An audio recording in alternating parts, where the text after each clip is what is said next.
minha nora se levantou na leitura do testamento e disse que estava me excluindo do patrimônio de 52 milhões de dólares do meu marido. Fiquei ali, paralisada. Não havia uma lágrima sequer. Eu cuidei dele quando ele não conseguia andar. Agora ela agia como se eu nunca tivesse existido. Mas quando o advogado começou a rir, algo mudou. O que Patrick escondeu antes de morrer? E por que parecia que ele estava falando do além-túmulo? Fiquei sozinha no jardim depois do funeral, observando os últimos convidados irem embora em silêncio. Deixaram para trás xícaras pela metade, cadeiras dobráveis e o cheiro de lírios cortados. Mas ninguém pensou em voltar e perguntar se eu precisava de uma carona para casa, nem mesmo Rebecca. Ela havia arrumado tudo, é claro, das flores ao slideshow, até as xícaras de café. Estava perfeito de um jeito que fazia você se sentir como se estivesse invadindo o ambiente. Frio, impecável e com precisão de segundos. Patrick teria odiado. Ele costumava dizer que funerais deveriam ser bagunçados. As pessoas deveriam chorar alto, contar piadas ruins, esquecer seus guarda-chuvas. Deveria parecer real. Mas este não parecia. Parecia ensaiado, como se eu estivesse assistindo ao ato final de uma peça para a qual não tinha sido convidado. Quando voltei para dentro de casa, Rebecca já estava recolhendo as pastas da mesa de jantar. Pigarrei para falar, mas ela não levantou os olhos, apenas continuou empilhando papéis como uma máquina. Então, sem se virar, disse: "Vamos prosseguir com o processo legal na semana que vem. Já combinei tudo com o escritório. Nenhuma menção a mim. Nenhuma pergunta sobre o que eu queria. Nenhum reconhecimento de que eu tinha passado os últimos 6 meses dormindo em uma cadeira ao lado da cama de hospital de Patrick enquanto ela estava ocupada demais viajando para conferências. Eu queria acreditar que era estresse ou tristeza, ou talvez ela simplesmente não soubesse como falar comigo, mas então ela me entregou uma caixinha com o nome de Patrick. Ele me pediu para te dar isso, disse ela. Dentro havia um prendedor de gravata, só um prendedor de prata. Sem bilhete, sem carta. Patrick tinha gavetas cheias de diários e cartas. Costumávamos escrever bilhetes um para o outro, mesmo quando morávamos na mesma casa, mas, no fim, tudo que ganhei foi um prendedor de gravata, nem mesmo um que ele usasse com frequência. Rebecca sorriu educadamente e foi embora como se aquilo fosse o fim, como se tivesse fechado o livro para nós dois. Naquela noite, sentei-me na cozinha com uma xícara de chá morno. E pela primeira vez desde que Patrick faleceu, senti que não pertencia ao lar que construímos juntos. As paredes ainda cheiravam a sua loção pós-barba. Seus livros ainda estavam no corredor. Mas era como se meu nome tivesse sido silenciosamente apagado de todos os cômodos. Eu disse a mim mesma que talvez estivesse pensando demais. Talvez estivesse apenas cansada. Mas algo dentro de mim havia mudado. Havia uma frieza no ar que eu não conseguia definir. E não era só de tristeza. Era como se eu tivesse sido silenciosamente excluída da história, como se todos tivessem recebido um novo roteiro, menos eu. Você já olhou ao redor da sua casa e se sentiu uma estranha nela? Foi o que senti naquela noite, e foi só o começo. O convite chegou por e-mail, frio e formal, enviado pela assistente de Rebecca, nem mesmo por ela. Assunto: reunião da administração patrimonial agendada. Fiquei olhando para ele por um tempo, sem saber se me sentia insultada ou apenas entorpecida. A reunião estava marcada para quarta-feira, às 9 horas, no escritório dela no centro da cidade. Nenhuma mensagem, nenhum "espero que você esteja aguentando", apenas um horário e local, como uma consulta odontológica. Naquela manhã, cheguei 5 minutos atrasado. O trânsito estava ruim e eu havia parado 2 vezes, sem saber se deveria ir. O elevador se abriu para uma recepção elegante que cheirava a eucalipto e tinta de impressora. Uma jovem assistente me lançou um olhar que dizia que ela não esperava alguém como eu. Alisei meu casaco e a segui até a sala de conferências. A porta se fechou atrás de mim com um clique suave. Havia 7 pessoas ao redor da longa mesa, todas de terno escuro. Rebecca estava sentada à cabeceira, com o cabelo preso para trás, os olhos fixos em uma pilha de pastas à sua frente. Ela não se levantou, não me cumprimentou. Apenas assentiu levemente, como se dissesse: "Pode sentar ali." Sentei-me na cadeira mais ao fundo. Era a única cadeira vazia, longe das pastas, longe do café. Ninguém me passou um pacote. Ninguém disse uma palavra. Rebeca pigarreou. Como executiva do espólio, começou ela, eu vou nos orientar na distribuição dos bens, conforme previsto no testamento finalizado. Sua voz era ríspida, profissional, como se ela estivesse presidindo uma reunião do conselho. Sentei-me em silêncio, com as mãos cruzadas no colo. Eu era a única que não segurava uma caneta. Ela revisou ações, contas fiduciárias, 2 imóveis comerciais em Salem e a propriedade parcial de uma vinícola na qual Patrick havia investido com amigos.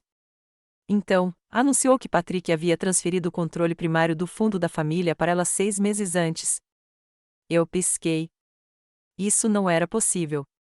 Eu administrava aquele fundo com Patrick havia quase 20 anos. Ele nunca mencionou nada sobre transferi-lo para ela. Rebeca continuou sem pausa, lendo as alocações como se estivesse listando o inventário. Meu nome não apareceu. No final, um dos associados perguntou, e a parte da senhora Sloan? Rebeca mal ergueu os olhos. Não há distribuições restantes atribuídas a ela no registro atual. Assim, sem contato visual, sem explicação, apenas a versão legal de ser apagado. Senti um calor estranho subir pela espinha, mas minhas mãos permaneceram imóveis. Não disse uma palavra.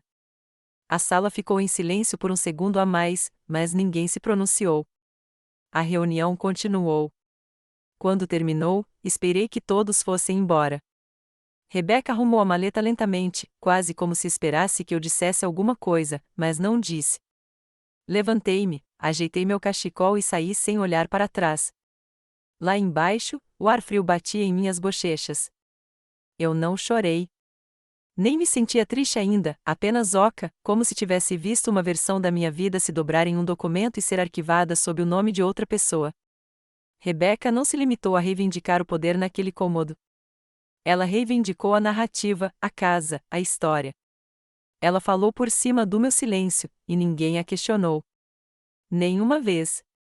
Enquanto caminhava em direção ao estacionamento, uma frase ecoou em minha mente: não há mais nenhuma distribuição restante atribuída a ela. Eu não era mais viúva. Eu nem era um item de linha. Eu não era nada. Fui para casa e fiquei sentado no escuro por um longo tempo naquela tarde. Não queria acender as luzes. O silêncio dentro de casa parecia mais alto do que qualquer conversa que eu pudesse suportar. Eu ainda não tinha desempacotado as últimas coisas do Patrick do hospital. Sua bengala estava perto da porta dos fundos, onde ele a deixará da última vez que voltamos da Quimil. Eu não a tinha movido. Não conseguia. Mais tarde naquela noite, abri a gaveta da escrivaninha no escritório de Patrick. Não foi nada deliberado. Minhas mãos simplesmente agiram antes que minha mente percebesse. A gaveta rangia como sempre. Ele costumava dizer que precisava de óleo. Eu sempre dizia que gostava do jeito que estava. Aquele som significava que ele estava em casa. Lá dentro, havia envelopes velhos, recibos de encomendas de livros, sua lapiseira favorita e alguns post-its desbotados com lembretes de compras de supermercado. Bem no fundo, embaixo de um livro de registro encadernado em tecido, encontrei uma pequena pasta de papel pardo que não reconheci. Sem etiqueta, sem data. Abri e encontrei 3 folhas de papel. A de cima era um rascunho manuscrito. Sua caligrafia, inconfundível, embora um pouco trêmula, preenchia a página. Nenhuma saudação, nenhuma assinatura, apenas um breve bilhete escrito com aquela voz calma dele: Rebeca quer que eu atualize o testamento. Diz que precisa refletir os bens atuais. Perguntei a ela por que agora, e ela disse que é para esclarecer. Acho que ela está sendo cuidadosa, cuidadosa demais. Ela começou a redigir os papéis em meu nome. Ainda não assinei nada. Não contei para Marieta.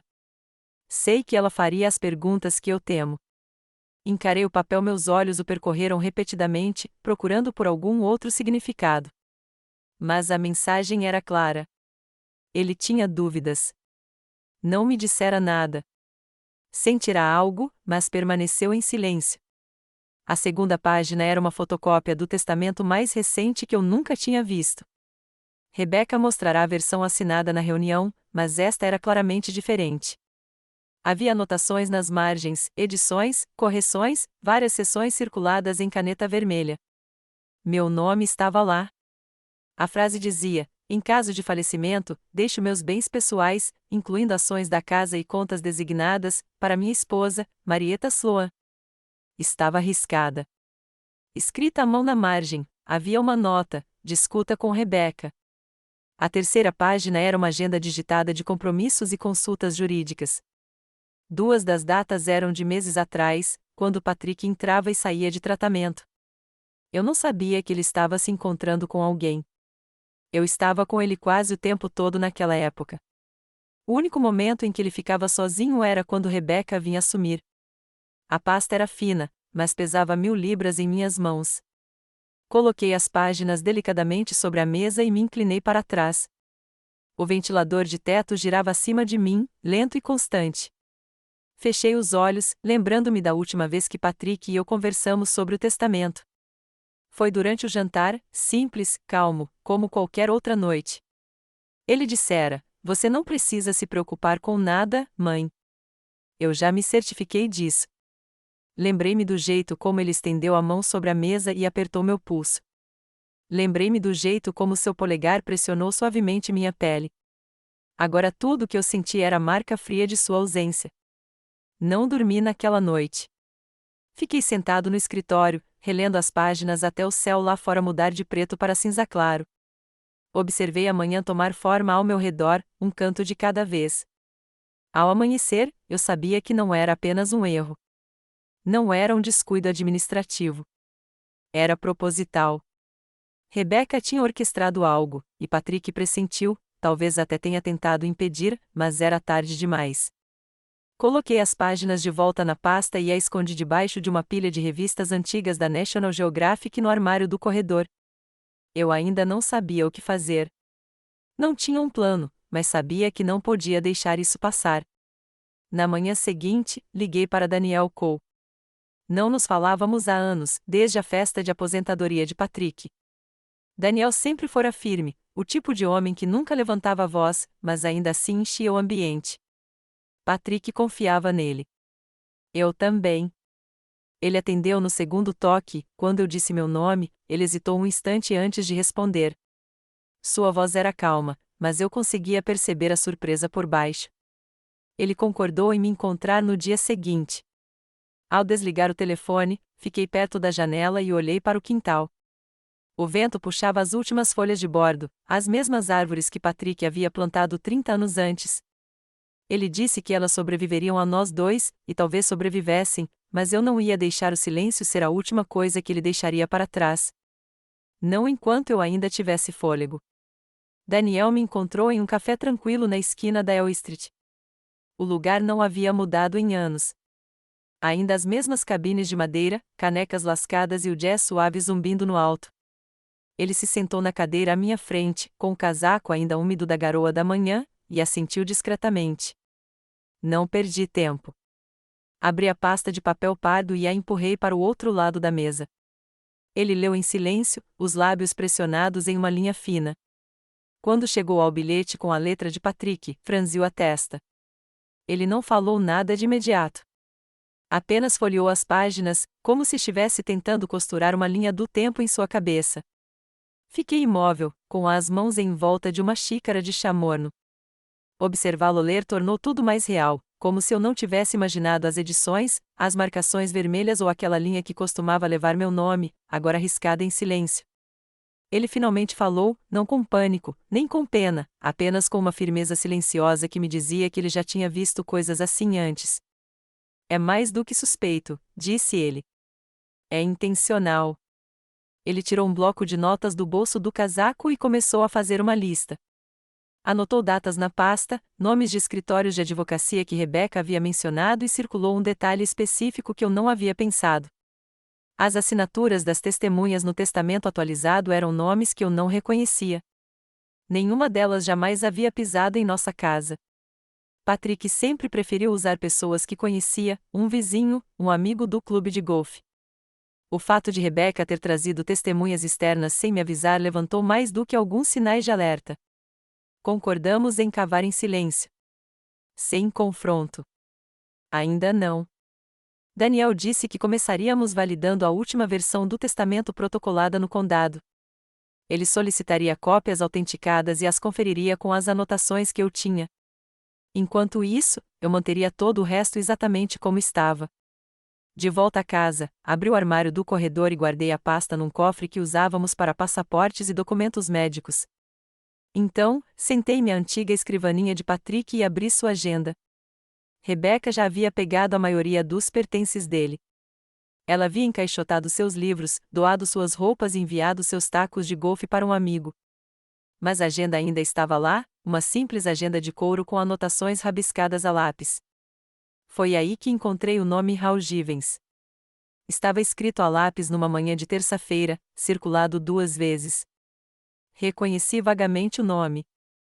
Era um consultor tributário que Patrick conhecera por meio de uma organização sem fins lucrativos anos antes. Eu não o vi há séculos, mas o fato de Patrick tê-lo conhecido enquanto estava doente e nunca ter me contado me doeu mais do que eu queria admitir. Liguei para o Daniel e contei. Ele disse que investigaria, talvez entrasse em contato discretamente. Se Hal tivesse participado do processo de planejamento patrimonial, mesmo que brevemente, ele poderia ter visto algo que Rebecca não pretendia que ninguém notasse. Os dias seguintes passaram lentamente. Continuei com minha rotina como se nada tivesse mudado. Compras no supermercado, regar as plantas, frequentar meu clube do livro, embora eu mal tenha falado uma palavra naquela semana. Superficialmente, tudo parecia igual, mas, no fundo, eu estava alerta, observando, esperando. Então, na sexta-feira, Daniel ligou. Ele tinha falado com Hal. O que ele me disse me embrulhou o estômago. Hal se lembrou de Patrick chegando, magro e exausto, mal conseguindo segurar uma caneta. Conversaram por quase 1 hora sobre o fundo. Patrick tinha perguntas sobre a nomeação de beneficiários e a garantia de proteção a longo prazo para mim, mas Hal disse que Patrick parecia hesitante. Ele continuou dizendo que Rebecca cuidaria de tudo, que ela estava ajudando. Hal se ofereceu para marcar uma revisão independente, apenas para garantir que tudo fosse registrado de forma clara e transparente, mas Patrick nunca deu prosseguimento ao processo. 1 semana depois, Rebecca ligou para cancelar a consulta e disse que Patrick não precisava mais do serviço. Daniel fez uma pausa no telefone, deixando essa parte se fixar. Ele disse que Hal ainda tinha as notas de admissão. Elas não eram juridicamente vinculativas, mas provavam que Patrick tinha preocupações. Elas demonstravam intenção, dúvida, e isso poderia ser suficiente para abrir um inquérito formal se decidíssemos seguir esse caminho. Agradeci e sentei-me na beira da cama, com o telefone ainda na mão muito tempo depois de a ligação ter terminado. Naquela noite, peguei um álbum de fotos antigo, não por nostalgia, mas por clareza. Olhei fotos de Patrick em eventos familiares, feriados, jantares com amigos. Em quase todas as fotos, Rebecca estava em algum lugar ao fundo, sorrindo, ajudando, rondando. Eu já acreditei que ela era leal, que queria o melhor para nós. Mas agora eu não conseguia esquecer o posicionamento cuidadoso, a maneira como ela sempre conseguia ser aquela em quem todos confiavam a logística, os documentos, os planos. Ela vinha se preparando para isso há muito tempo. E a parte que mais doeu não foi só a traição. Foi perceber que Patrick sabia que algo estava errado e não me contou. Coloquei o álbum de volta na prateleira e apaguei a luz. Não havia raiva em mim. Ainda não. Apenas uma resolução silenciosa de que, independentemente do que Rebecca tivesse reescrito, eu encontraria um jeito de responder. Não dormi muito depois da ligação com o Daniel. Sempre acreditei em paciência, em dar tempo às pessoas para mostrarem quem realmente são. Mas agora, cada dia que passava sem respostas parecia que eu estava deixando Rebecca reescrever a história a seu favor. Na segunda-feira seguinte, Daniel ligou novamente. Seu tom era diferente, mais rápido, mais urgente, mas ainda firme. Ele havia revisado os registros do condado e encontrado algo estranho. A cópia final do testamento de Patrick, arquivada e executada, trazia um número de processo diferente do rascunho original. Isso por si só não era alarmante, mas a versão original, aquela que Patrick e eu havíamos revisado juntos um ano antes, havia desaparecido do arquivo oficial. Ela havia sido marcada como substituída, mas nenhuma documentação mostrava quem havia iniciado a alteração. Daniel disse que queria trazer outra pessoa. O nome dela era Lídia Velasquez, especialista em litígios sucessórios. Ela tinha experiência em testamento contestado e fraude documental. Concordei, embora a parte de mim hesitasse. Quanto mais investigávamos, mais eu me preocupava em encontrar algo ainda pior. Nos encontramos no consultório do Daniel na quarta-feira de manhã. Lídia era afiada tanto no tom quanto na presença, com seus 50 e poucos anos, vestida com simplicidade, sem movimentos desnecessários. Ela ouviu Daniel explicar o que tínhamos até então. Fez perguntas, nenhuma direcionada a mim. Depois, pediu cópias de tudo, anotações, entradas do calendário, os exames que Hal havia fornecido, até mesmo os avisos oficiais de Rebecca. Quando Daniel mencionou as testemunhas desconhecidas, ela arqueou uma sobrancelha. Disse que os nomes delas já haviam aparecido em outro caso, notários sem licença pagos para assinar documentos sem a devida presença ou revisão. Ela anotou os detalhes em um bloco de notas sem hesitar, depois ergueu os olhos e disse: "Isso não foi apenas desleixado. Pareceu construído." Fiquei em silêncio por um tempo, apenas observando os dois trabalharem como cirurgiões nos restos da minha vida. Então me levantei, fui até a janela e contemplei a cidade. Patrick costumava dizer que gostava de escritórios com vista porque eles o lembravam de quão pequenos éramos, de que, por mais que planejássemos, a vida continuava acima e abaixo de nós. Antes de eu ir embora, Lídia disse que abriria um inquérito no Tribunal de Sucessões. Se Rebecca tivesse registrado algo impróprio, haveria um rastro, um e-mail, um registro de data e hora, até mesmo um registro em papel disfarçado de rotina. De volta a casa, entrei na garagem pela primeira vez em semanas. Abri o antigo arquivo de Patrick. Ainda tinha um leve aroma de tabaco e pinho. Puxei uma das gavetas de baixo, a que ele usava para os registros fiscais. Dentro, havia pastas marcadas por ano, datando de quase 2 décadas. Na pasta do ano anterior, encontrei um documento intitulado Adendo ao Fundo de Pensões Revogáveis. Não estava assinado. A redação do rascunho havia sido alterada várias vezes, como se Patrick tivesse ficado pensando em como redigi-lo. Mas o que me impressionou foi a seção intitulada Proteções ao Sobrevivente. Meu nome estava lá, escrito com clareza, com anotações em sua caligrafia sugerindo provisões adicionais, assistência médica, moradia, apoio jurídico, coisas com as quais ele queria garantir que eu nunca me preocupasse. Ao lado disso, na margem, Patrick havia rabiscado uma linha que reconheci imediatamente. Conversamos sobre isso. Rebecca disse que cuidaria disso. Parecia que eu estava presenciando o momento em que ele entregou as rédeas, o momento em que ele recuou, talvez por exaustão, talvez por confiança equivocada. Fiz uma cópia do documento e liguei para o Daniel. Ele disse para eu entregar na manhã seguinte. Naquela noite, sentei-me na varanda com uma xícara de chá e ouvi o vento. Meu corpo doía de uma forma que eu não havia notado antes, não pela idade, mas pelo peso de carregar segredos que não me pertenciam. Pensei em como meu nome havia sido facilmente removido de algo que Patrick e eu construímos ao longo da vida, e na rapidez com que outra pessoa interveio para preencher o silêncio que ele deixou para trás. Durante anos, pensei que amar significava confiar sem questionar. Mas talvez amar também significasse proteger a verdade quando alguém não conseguia, mesmo que essa verdade fosse inconveniente, mesmo que isso significasse abrir feridas que mal haviam começado a cicatrizar. Na manhã seguinte, acordei antes do nascer do sol e me vesti com cuidado, não por vaidade, mas por clareza. Eu precisava me sentir eu mesma novamente, como a mulher com quem Patrick se casou, não o fantasma que Rebecca tentava apagar da história. Cheguei ao escritório de Daniel com um novo documento. Lídia já estava lá. Ela o leu em silêncio, com os lábios apertados. Ao terminar, ela olhou para cima e disse que isso ajudaria muito. Explicou o próximo passo, uma moção para preservar os bens restantes do espólio. Se o tribunal a concedesse, Rebecca perderia o direito de movimentar fundos ou propriedades até que a investigação fosse resolvida. Não era vingança. Era proteção. Assenti. Eu não precisava de vingança.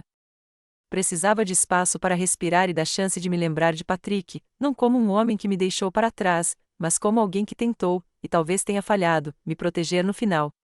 Mas se ela tivesse reescrito os termos da nossa vida, então eu reescreveria o final nos meus próprios termos, silenciosamente, intencionalmente, e começaria agora. Lídia me ligou 3 dias depois com novidades.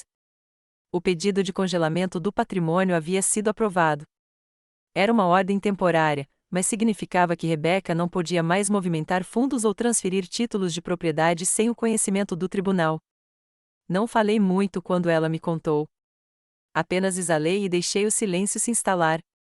Parecia o primeiro passo sólido à frente. Naquela mesma tarde, recebi um envelope pelo correio. Sem endereço de retorno. Dentro, havia uma única folha de papel, um convite impresso. Rebeca estava organizando um evento privado no clube de campo, uma homenagem a Patrick, coquetéis e canapés servidos, um leilão beneficente em seu nome. No verso, notei a data, dali a apenas 4 dias. Fiquei olhando para ele por um longo tempo. Não houve nenhuma menção a isso, nenhum telefonema, nenhuma mensagem. E, no entanto, ela teve a ousadia de me enviar um convite brilhante com letras em relevo, como se eu fosse uma convidada e não a mulher que passou 43 anos ao lado de Patrick. Não o joguei fora. Guardei-o na gaveta ao lado do sofá e fiquei pensando. Naquela noite, liguei para o Daniel. Disse que queria ir. Ele não perguntou por quê. Simplesmente se ofereceu para me acompanhar caso algo inesperado acontecesse, mas recusei. Não se tratava de confronto. Ainda não. Tratava-se de presença, de ficar parada em uma sala da qual alguém havia tentado me apagar. Quando chegou o sábado, vesti-me com esmero, calça azul marinho, uma blusa de seda que Patrick me dera de presente para o nosso 35º aniversário, uma corrente fina de prata, nada dramático, nada chamativo, mas tudo intencional. O estacionamento do clube de campo já estava lotado quando cheguei. Reconheci metade dos nomes na lista de convidados na porta, amigos de Patrick, colegas, membros do conselho, pessoas que haviam jantado em nossa casa, brindado aniversários, escrito cartões de Natal. Lá dentro, o ambiente era iluminado, piso de madeira polida, arranjos florais no centro. Uma foto de Patrick, emoldurada em ouro, estava perto do balcão. Era a mesma que Rebeca insistira em usar para o obituário, aquela em que ele parecia cansado, com um sorriso fraco. Eu odiava aquela foto. Rebeca estava no centro de tudo, elegante, serena, cada movimento calculado. Ela cumprimentava os convidados com um leve aceno de cabeça, como uma rainha recebendo súditos leais. Quando me viu, sua expressão vacilou por um segundo. Então ela sorriu. Eu assenti, mas não retribuí. Dirigi-me a uma parte mais silenciosa da sala, perto de uma mesa com itens em exposição para o leilão. Estavam etiquetados como as coisas favoritas de Patrick, uma bola de beisebol autografada, uma caneta vintage, um romance de primeira edição que eu lhe dera de aniversário. Estendi a mão para pegá-lo e toquei na ponta da lombada. Meu nome não estava na etiqueta. Dei um passo para trás. Um homem que eu não reconheci se aproximou e se apresentou como um dos antigos sócios de Patrick. Ele falou gentilmente, disse que era bom me ver. Então, perguntou como eu estava administrando o patrimônio e se eu havia feito alguma alteração na alocação dos fundos. Olhei para ele, pego de surpresa. Ele presumiu que eu ainda era o administrador. Quando lhe disse que não, que tinha sido removida antes da morte de Patrick, seu rosto mudou, leve confusão, desconforto educado. Então ele assentiu e se afastou. Não era grande coisa, mas me dizia algo. Rebeca não tinha contado a todos toda a verdade, nem sobre o testamento, nem sobre a transferência de controle, nem mesmo sobre os itens do leilão que ela havia tirado da minha casa sem o meu consentimento. Fiquei apenas mais 20 minutos, tempo suficiente para falar com um antigo colega de Patrick no conselho, que mencionou, quase de passagem, ter recebido um e-mail de Rebeca semanas antes de Patrick falecer. O e-mail incluía sugestões de valores para doações, linguagem jurídica e a frase: "a responsabilidades do sócio-gerente". Agradeci, sorri e pedi licença. De volta ao carro, sentei-me com o motor desligado, as mãos no volante. Foi nesse momento que tudo se cristalizou. Rebeca não esperou Patrick falecer. Ela começou a orquestrar a transição enquanto ele ainda respirava. Ela usou a doença dele como disfarce, a confiança dele como moeda de troca e o meu silêncio como permissão. Mas esse silêncio estava acabando. Na manhã seguinte, encontrei-me com Daniel e Lídia.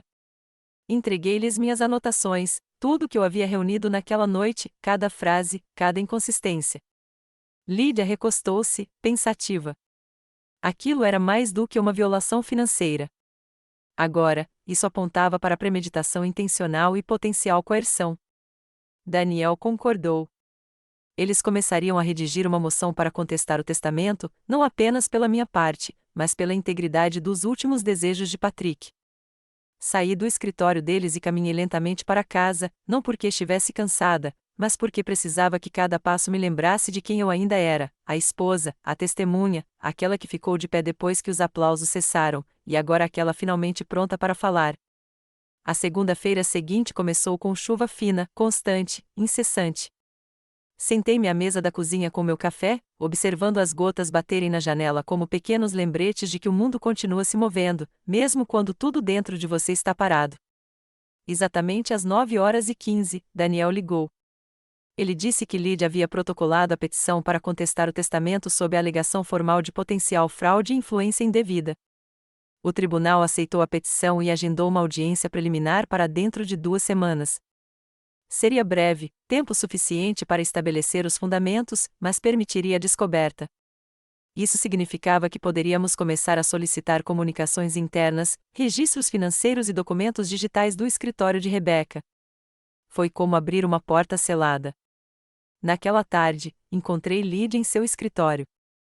Ela já estava em uma ligação, então sua assistente me conduziu à pequena sala de conferências onde cópias dos documentos do espólio estavam espalhadas sobre a mesa, abas codificadas por cores, e-mails impressos, uma linha do tempo parcial colada na parede. Lídia se juntou a mim 10 minutos depois, segurando uma cópia impressa.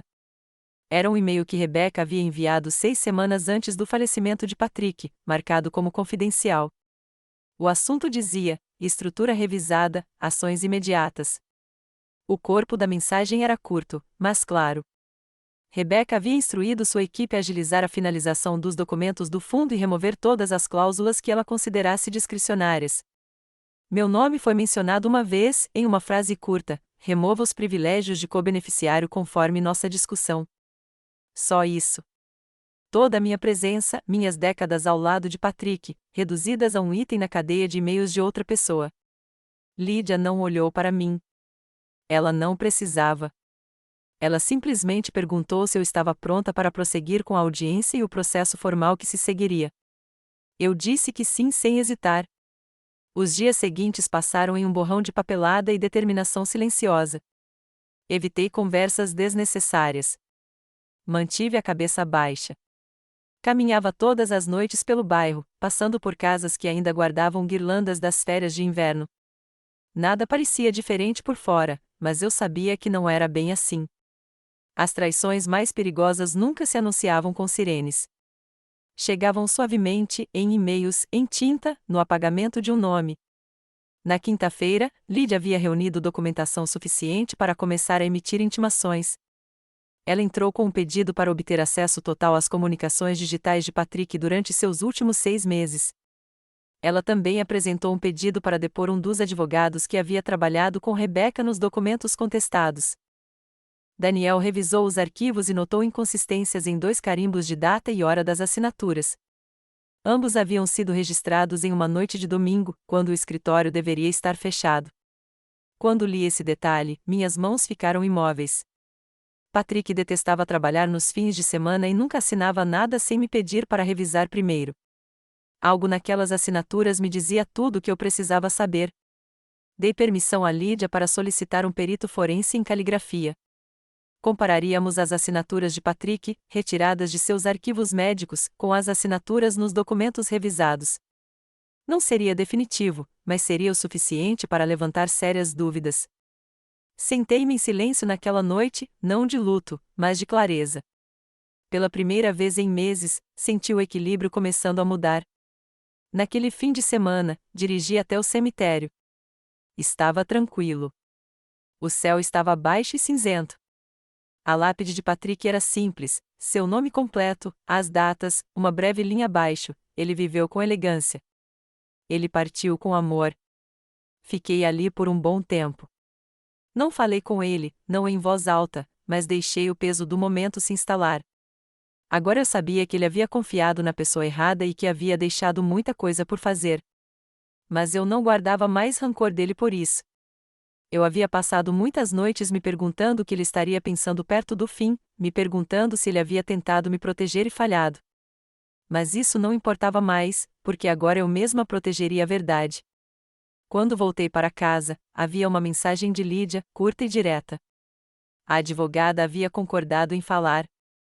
Ela prestaria depoimento na terça-feira seguinte e estava preparada para falar sobre as inconsistências que havia notado.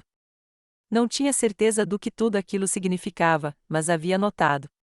Foi nesse momento que tudo se abriu. Rebeca havia orquestrado as edições. Ela silenciara a dissidência, mas se esquecera da menor variável. Alguém observara. Alguém notara. E agora alguém estava pronto para falar.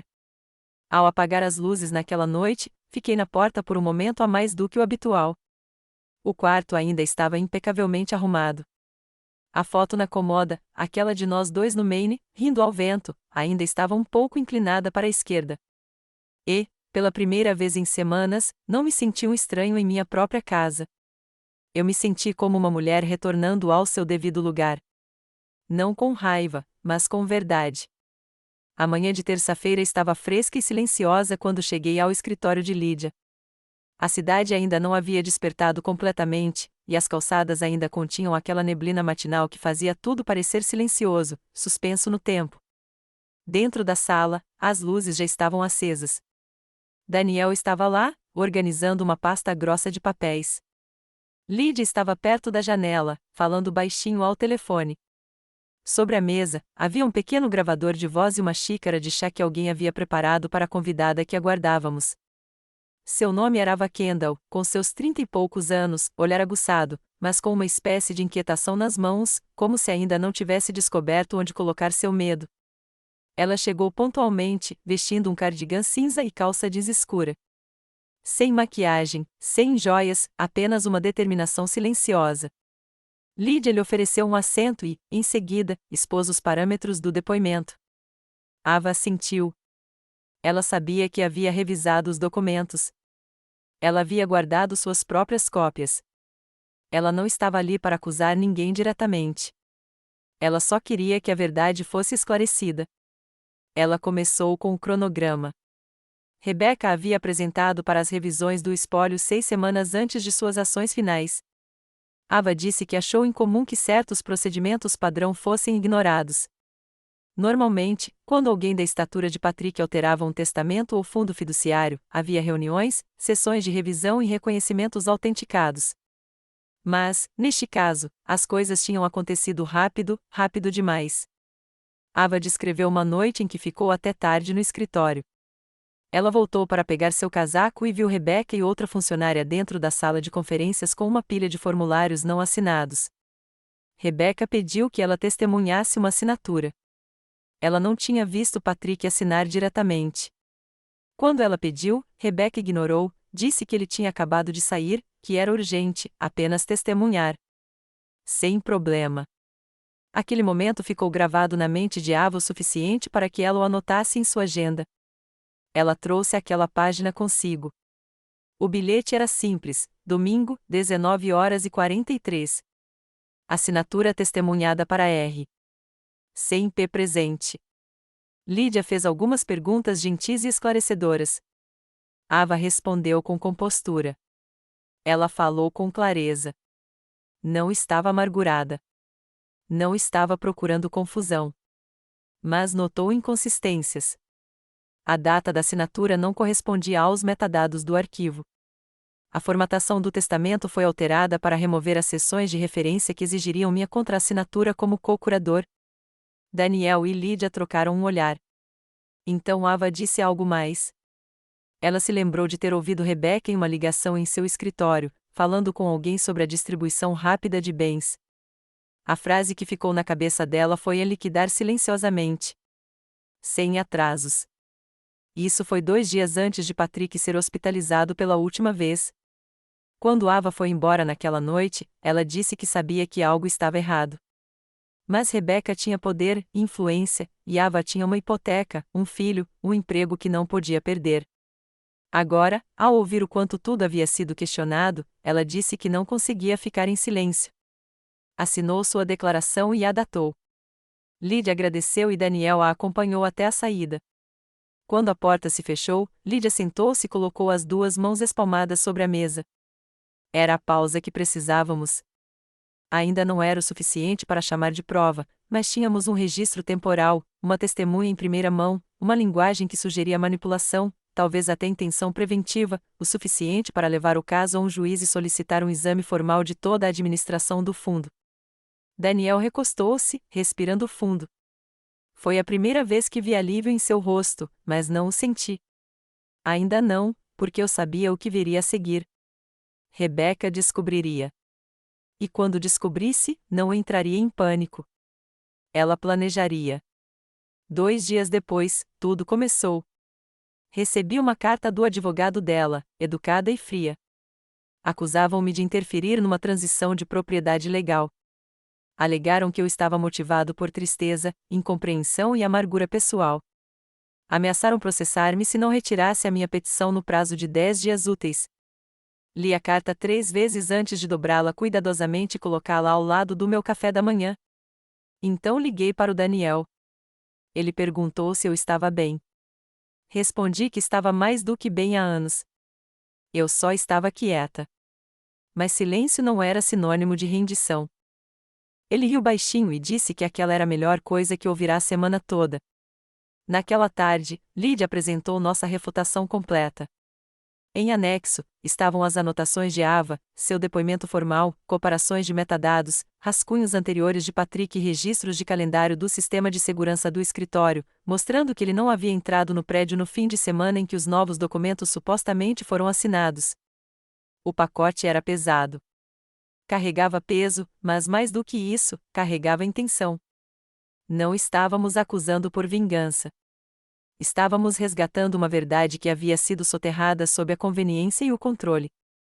Naquela noite, sentei-me na varanda dos fundos com um cobertor e ouvi o vento passar entre as árvores. Pela primeira vez, me permiti sentir algo novo. Não tristeza, nem raiva, mas firmeza, uma forma de ser firme e fundamentada. Rebeca havia reescrito o capítulo final de Patrick, mas agora a tinta vermelha havia vazado, e eu ainda estava segurando o manuscrito original. O convite chegou em um envelope creme. Sem selo, simplesmente passou pela minha porta. Não era diretamente da Rebeca, é claro. Era do Conselho da Propriedade, coassinado por um dos sócios mais antigos de Patrick. Uma reunião oficial estava sendo realizada no novo escritório da Fundação para finalizar a transferência da autoridade executiva. Não houve menção ao processo, nem à minha contestação, apenas o tom de decisão final. Estava marcado para quinta-feira, às 14 horas. Li-o enquanto tomávamos café uma vez, depois duas. Depois, dobrei-o e coloquei-o ao lado do meu prato de café da manhã como se não passasse de um panfleto. Mas, por dentro, eu sabia que não era apenas uma cortesia. Era uma performance. Rebeca queria que eu visse o que ela acreditava já ter conquistado. Queria que eu a observasse se acomodar na cadeira ao lado da qual eu costumava sentar, que sorrisse como se tivesse conquistado. Liguei para Lídia e avisei que iria. O Daniel hesitou quando mencionei, mas eu disse para ele não se preocupar. Eu não faria uma cena. Eu só precisava ver, sentir a distância entre quem eu era e quem eu estava me tornando. Naquela quinta-feira, cheguei 5 minutos mais cedo. O novo escritório da fundação era uma caixa de vidro no centro da cidade, com piso de mármore e elevadores silenciosos. Uma recepcionista me levou à sala de conferências. Reconheci alguns rostos, homens com quem Patrick havia trabalhado na iniciativa educacional, mulheres que um dia me abraçaram em banquetes e me entregaram pratos de frango servido enquanto me chamavam de querida. Todos sorriram, educados, controlados, mas nenhum me perguntou onde eu estava. À cabeceira da mesa estava Rebeca. Seu taier era azul escuro, o cabelo preso em um coque perfeito. Ela usava um relógio simples e uma blusa branca. Poder se vestia em tons suaves. Quando ela me viu, seu sorriso quase desapareceu. Um lampejo de surpresa, depois uma nova postura. Assenti e me sentei na cadeira vazia no fundo.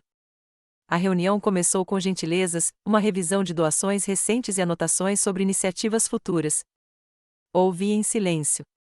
Era tudo linguagem padrão, estratégica e sem alma. Quando chegaram ao item em transição da supervisão executiva, Rebeca pigarreou. Começou a agradecer a todos pelo apoio. Falou sobre a visão de Patrick, sobre continuidade, sobre o peso da responsabilidade. Foi tudo bem ensaiado. Então ela disse algo que fez a sala parar. Ela me agradeceu, disse que eu tinha apoiado Patrick nos primeiros anos, disse que eu tinha ajudado a lançar as bases para o que a organização se tornou. Mas então ela disse a frase que nunca esquecerei, e agora, com respeito, eu levo isso adiante. Vossa Graça. Como respeito. Como se eu tivesse me curvado, como se eu tivesse entregado. Fiquei sentado, imóvel, completamente imóvel. Então, enfiei a mão na bolsa e tirei um envelope discreto. Em silêncio, passei-o para o homem ao meu lado, o amigo mais antigo de Patrick ainda no tabuleiro. Ele pareceu confuso, mas aceitou. Dentro havia uma cópia da carta autenticada e assinada por Ava, juntamente com um breve resumo do resumo jurídico de Lídia e uma cópia marcada em vermelho da página que Rebeca havia alterado do contrato fiduciário original. Ele não disse uma palavra. Simplesmente passou para a próxima pessoa, e para a próxima. Em instantes, Rebeca percebeu, seu sorriso se estreitou. Suas mãos pararam de se mover. Não levantei a voz. Não expliquei. Apenas deixei o papel viajar. Quando chegou à ponta da mesa, levantei-me. Obrigada pelo convite, disse baixinho. Meu advogado disse, meu advogado entrará em contato se alguém aqui precisar de esclarecimentos. E eu fui embora sem olhar para trás. Sem pressa, sem raiva, apenas com a mente aberta. Dirigi para casa com as janelas abertas, deixando o barulho da cidade entrar. Lídia me ligou naquela mesma noite. Ela já tinha recebido notícias de um dos membros do conselho. Eles estavam preocupados com isso. Queriam uma revisão interna separada antes de prosseguir com qualquer transferência final de autoridade. Daniel disse da melhor forma: aquele momento na mesa não foi um confronto. Foi um redirecionamento. Rebeca esperava que eu desaparecesse. Ela nunca esperou que eu revelasse a verdade. Nos dias seguintes, as coisas mudaram novamente, discretamente, mas de forma significativa. O conselho adiou a votação. O advogado de Rebeca ficou em silêncio. Foi feito um pedido para que uma terceira parte neutra avaliasse as emendas contestadas. Mesmo que nada desse certo legalmente, a mancha estava lá agora. A dúvida, a hesitação. E naquele espaço, encontrei algo que não sentia há meses: equilíbrio. Naquele sábado, peguei a velha caixa de arquivo do Patrick no escritório, aquela com o estatuto original da fundação, suas anotações sobre programas de mentoria, a primeira proposta de financiamento que ele escreveu. Li cada página lentamente. Depois, empacotei tudo e liguei para o Daniel. Queria que tudo fosse arquivado corretamente, não enterrado em caixas de papel, não anexado ao nome de ninguém, apenas preservado. A história do que construímos juntos, antes que qualquer coisa fosse adulterada. Terminei aquela semana com uma caminhada à beira do lago perto da nossa antiga casa. O ar estava frio, mas limpo, o tipo de frio que te desperta, aguça os sentidos e aguça a audição. E pela primeira vez em muito tempo, não senti necessidade de me defender. A verdade agora tinha voz própria. Não gritava. Não acusava.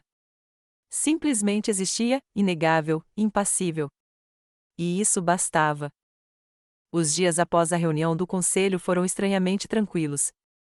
Nenhuma ligação, nenhuma ameaça, nenhuma carta com linguagem jurídica ou exigências veladas. Era como se uma cortina tivesse caído sobre o palco que Rebeca havia cuidadosamente construído, e agora a plateia havia deixado seus assentos em silêncio. Mas eu não confundi silêncio com resolução. Lídia me avisou que esses momentos costumavam ser os mais estratégicos. Quando as coisas ficam silenciosas, significa que as pessoas estão se reagrupando. Mas, desta vez, não era eu quem precisava se preparar. Eu já tinha feito a minha parte. Eu já tinha dito a verdade. Agora era a vez dela de lidar com isso. Passei aquela semana de volta ao meu próprio ritmo, com pequenas coisas: regar as plantas, ler o jornal na mesa da cozinha, fazer sopa como Patrick gostava. Não sentia mais a pressa de correr atrás de explicações. Algumas partes da traição sempre permanecerão inexplicáveis, e eu tinha me conformado com isso.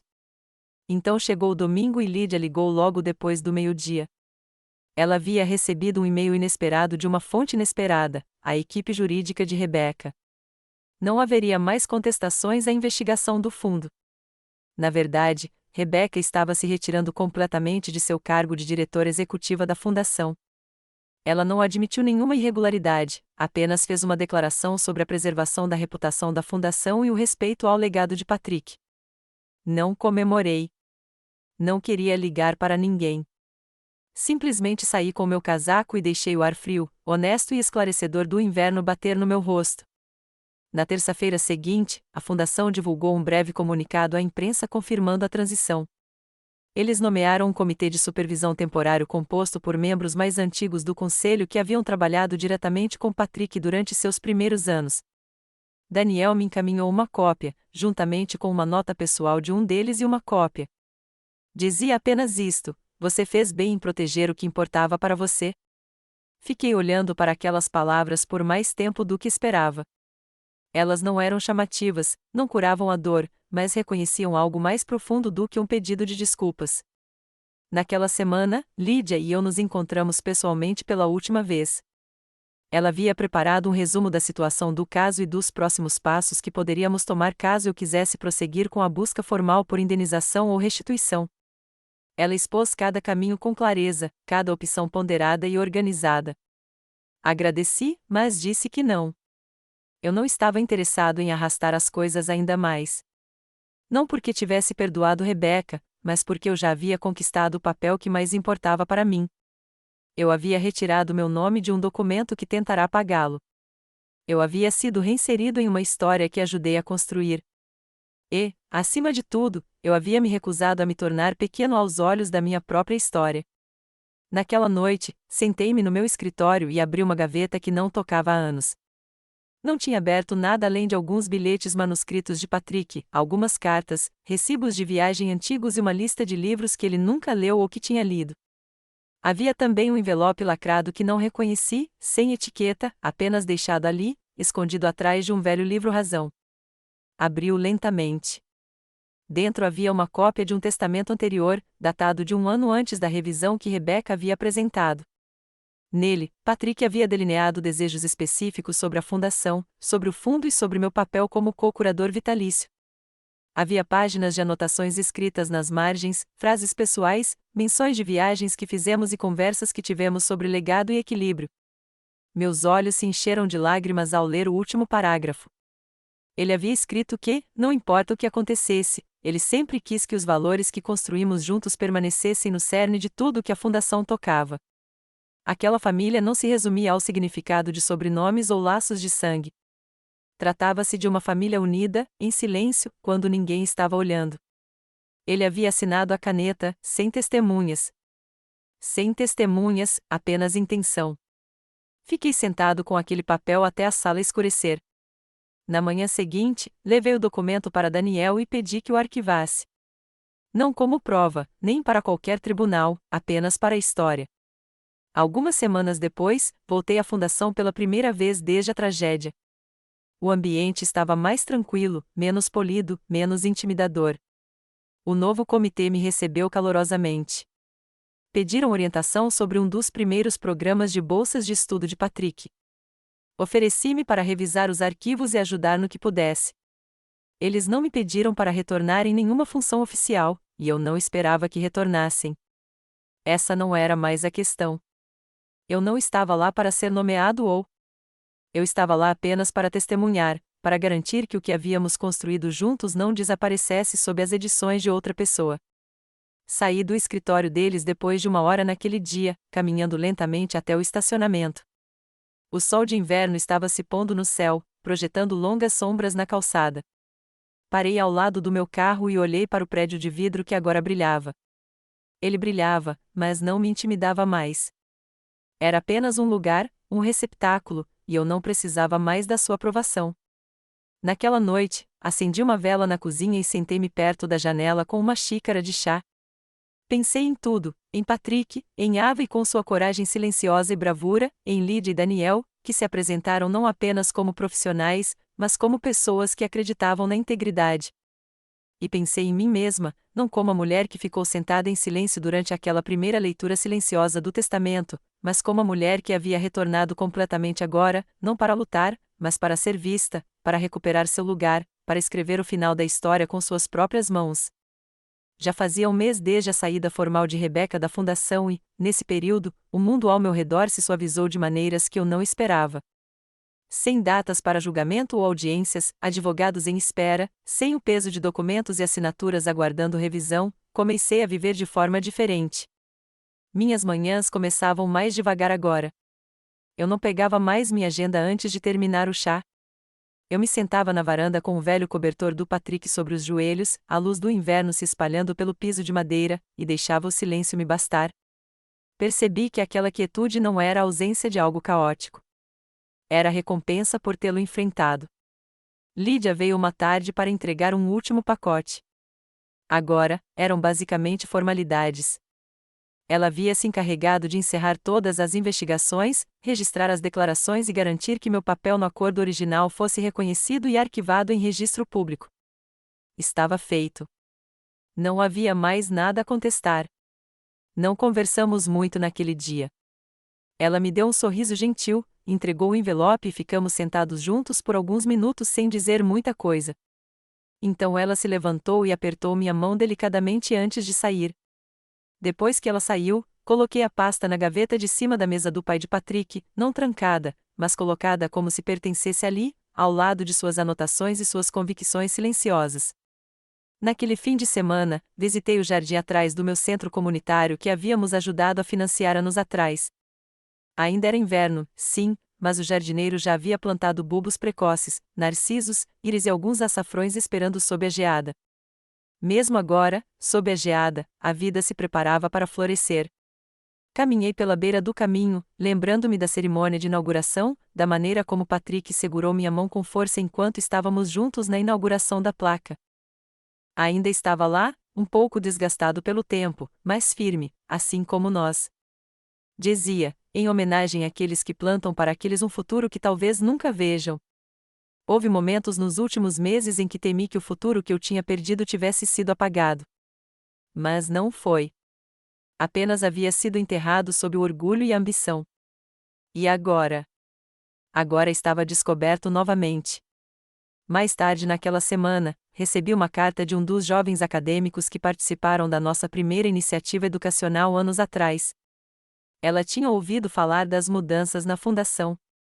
Queria que eu soubesse o quanto a doação que recebera anos atrás havia mudado sua vida. Agora, ela trabalhava em uma organização sem fins lucrativos local, orientando meninas de bairros como o dela, onde havia crescido. O bilhete dela foi breve, mas poderoso.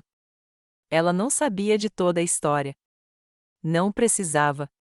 Mas o que importava era que algo que havíamos começado havia chegado até ela, e agora ela estava passando adiante. Naquela noite, sentei-me na cozinha e olhei ao redor. Era o mesmo espaço onde um dia me senti tão excluída, invisível, sem voz. Mas agora, o silêncio era diferente.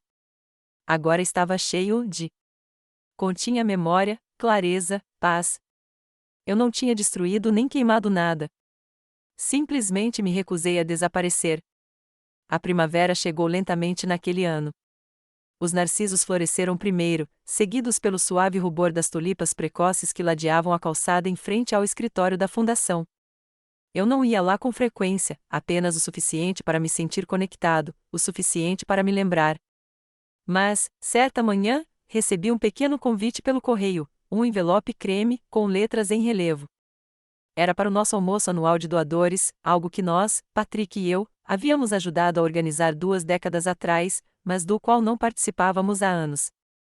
Foi estranho ver meu nome listado entre os convidados de honra novamente. Eu não tinha certeza se iria, não por medo, mas porque não sentia mais necessidade de provar nada. Mas eu fui. Escolhi um terno cinza claro e prendi no meu colarinho o velho broche de Patrick, aquele que ele costumava usar quando falava em público, um pequeno carvalho prateado, firme, enraizado, silencioso. O salão de baile não havia mudado, pisos polidos, mesas redondas, música suave ao fundo, pessoas se misturando, trocando atualizações educadas. Rebecca não estava lá. Seu nome havia desaparecido dos programas impressos, substituído pelo nome do comitê interino e uma nova declaração de visão. Não falei muito. Apenas observei. E perto do final do evento, algo inesperado aconteceu. Uma das novas integrantes do conselho, uma mulher chamada Lee, subiu ao palco. Ela era jovem, mas falou com calma e elegância. Ela agradeceu àqueles que guiaram a fundação durante a transição e então fez uma pausa. Olhou na minha direção e disse meu nome, não com cerimônia, mas com carinho. Ela falou brevemente sobre os primeiros dias, sobre a missão original de Patrick e sobre a força silenciosa daqueles que a sustentaram em meio às tempestades. Então, ela desceu, e a sala se virou para mim em uma onda de aplausos gentis. Levantei-me, por um breve instante, e assenti. Não por reconhecimento, nem por atenção, mas como um gesto final, um pequeno reconhecimento de que a longa estrada que eu havia trilhado não estava mais escondida. Agora tinha um nome, e isso bastava. Naquela noite, caminhei para casa sozinho. Passei pela velha livraria onde Patrick costumava parar todos os domingos. Sorri ao ver que tinham colocado um exemplar do seu romance favorito na vitrine. De volta à cozinha, preparei um chá e abri a porta dos fundos. O ar estava fresco e suave. Saí e olhei para o céu. Era amplo, aberto e completamente meu. Eu não era uma mulher apagada. Eu não era uma substituta na versão de outra pessoa do nosso legado. Eu era inteira e finalmente estava em casa, na minha própria história. Se esta história lhe lembrou de uma época em que você precisou resgatar sua voz, seu valor ou seu lugar no legado familiar, quero que saiba que você não está sozinho. Histórias como esta carregam pedaços de todos nós. E, às vezes, as vitórias mais silenciosas são as mais poderosas. Obrigado por caminhar nessa jornada comigo.